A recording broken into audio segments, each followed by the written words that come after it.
The book Their Eyes Were Watching God is about a girl named Janie, and she was raised by her grandmother, Nanny, because her mom was an alcoholic and her dad ran off. So her mom got pregnant, and she doesn't know her dad, so her grandma is the one that stuck with her through thick and thin, I would say.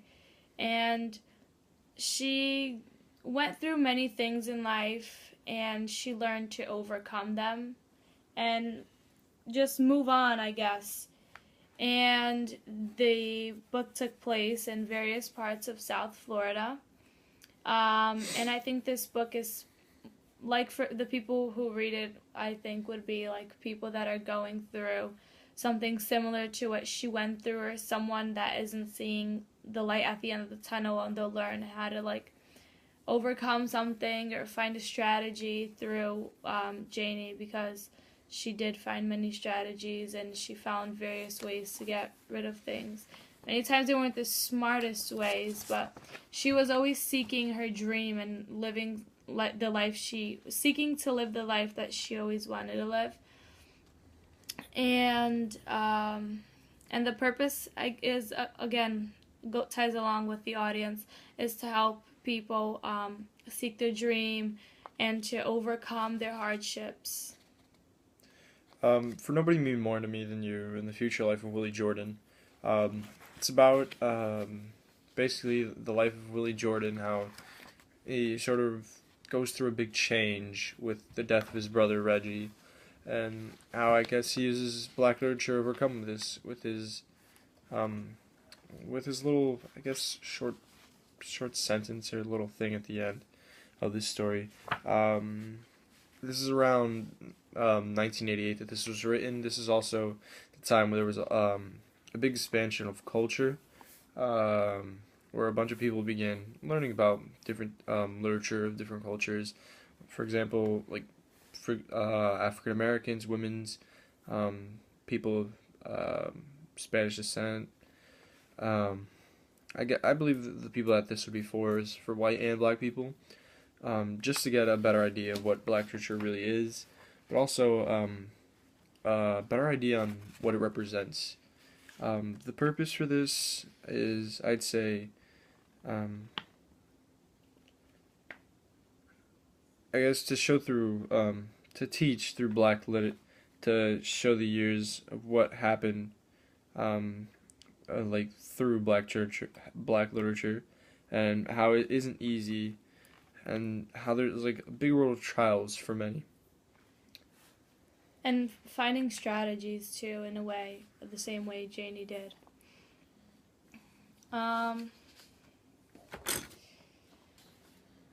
What would June Jordan say about Hurston's way of writing? Alright, so for me, I believe that what June Jordan would say about Hurston's writing is, I think June Jordan would actually like this writing.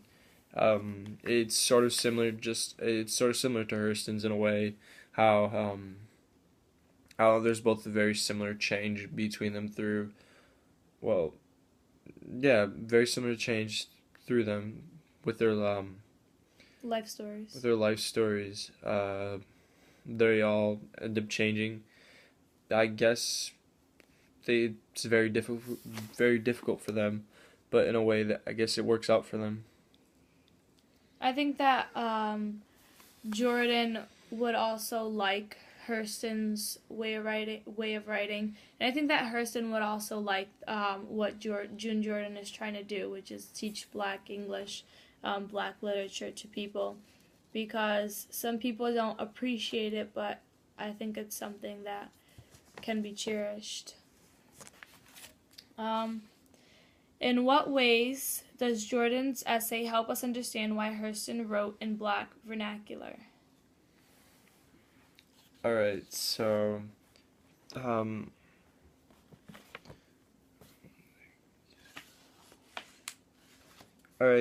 so in what way does Jordan's essay help us understand why Hurston wrote in Black vernacular?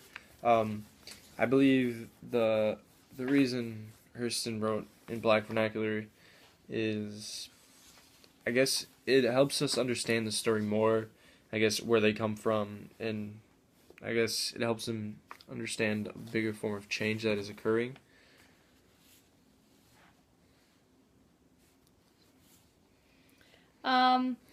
I think Jordan's essay helps us, like, it helps us understand why Hurston wrote in Black vernacular, because, like, initially when I was first starting to read Their Eyes Were Watching God, and Atchila as well, it was like a lot of things.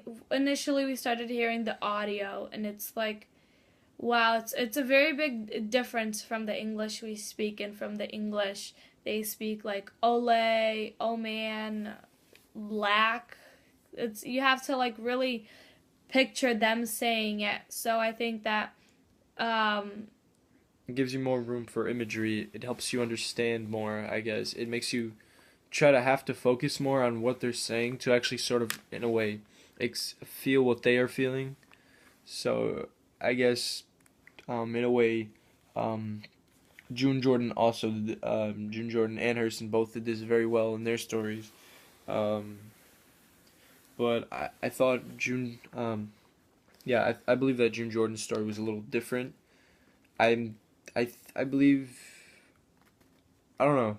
I believe that Hurston's Black literature was, I guess, more organized in a way. I don't know. I felt that Hurston's story was a lot more, I guess, a lot different. Um, they both did have an aspect of change, which I understand, but I guess one of them had a bigger sense of, well, I believe discrimination, which was the story with Willie and Reggie, and it's like it's like what Willie said in the story. He said, "I believe that to a large degree, justice may only exist as rhetoric." He didn't believe that these things were just. He probably believed that it was just because of his skin tone and what was going on at the time, just like what Janie was going on through her time. She did get discrimination because she wasn't just like the other girls. She was half white as well. But I guess, in a way, it's sort of different for them. yeah, but then in the packet, the article that we read, the story, it was her first time teaching, so maybe that can be a little key. Um, yeah, but like both stories do reveal a sense of like change and stuff, and in the Their Eyes Were Watching God, it Janie said, the book said, I've read, Janie saw her life like a great leaf with things suffered, things enjoyed, things done, and things undone. Pawn and doom was in the branches. So it's like many like various things happened in her life, and in the book it's like it starts off on the porch. It doesn't start off on the porch, but the book ends where the same place where it started. So it's like at the beginning of the book, it was talking about the end. So I thought it was very interesting, and that does relate to the to Nobody Mean More to Me Than You, and the future life of Willie Jordan, because they did go through a lot of things, losing his brother's life, and Janie lost tea cake. So it was something hard for them, and I do agree with Atchila. And then Janie, in the book, it also says, Janie did what she had done before, that is, thrust herself into the conversation.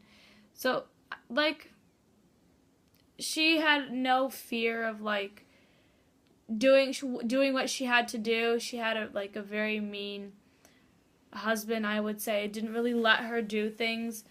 And so she would always move forward and, like, I wouldn't say sacrifice, but she was always there, and when she couldn't take it anymore, she would just go and say it all, and that's when she did. And she wasn't able to talk. The mule died. She wasn't even able to attend the funeral because that wasn't something that her husband allowed her to do. And I think that she took risks and did what she had to do to live the life she wanted to live. And in the book also, I think it was in the story also, it was like Reggie. He lost his brother, and he was living. He afterwards. Willie lost his brother. yeah, Willie lost his brother and he was like living for him afterwards, is what I think. So, I don't know. What do you think, Angela? Um, Consider the difficult choices Jordan's students make. In what ways are these choices reflected or not reflected in Hurston's characters in her act of writing? I kind of spoke about that, but you can go too. All right. So the way that I think the students do make difficult choices. For example, when the teacher presents the fact that Wooly did lose somebody very precious in his life, which was his brother and everything, and how they should engage in writing a letter to the police officer that killed him. I also thought there was a very important scene in this when there was actually a police officer attending this meeting, and I guess it sort of shocked some people because he said, "Now you talk about black people and white police, but see now, I'm a cop myself, and parentheses big smile, I'm black. In just a couple months." It was like, Oh, sorry. And he was like, anyways, just like he said he's black, he's basically talking about the act of how they're sort of discriminating on how they're saying that like all these cops are racist, that they're white, but it's not the fact that that it's like that. It's the fact that for example, this black cop, he came from exactly the same places where these kids came from, but he got bigger. He went to where he went.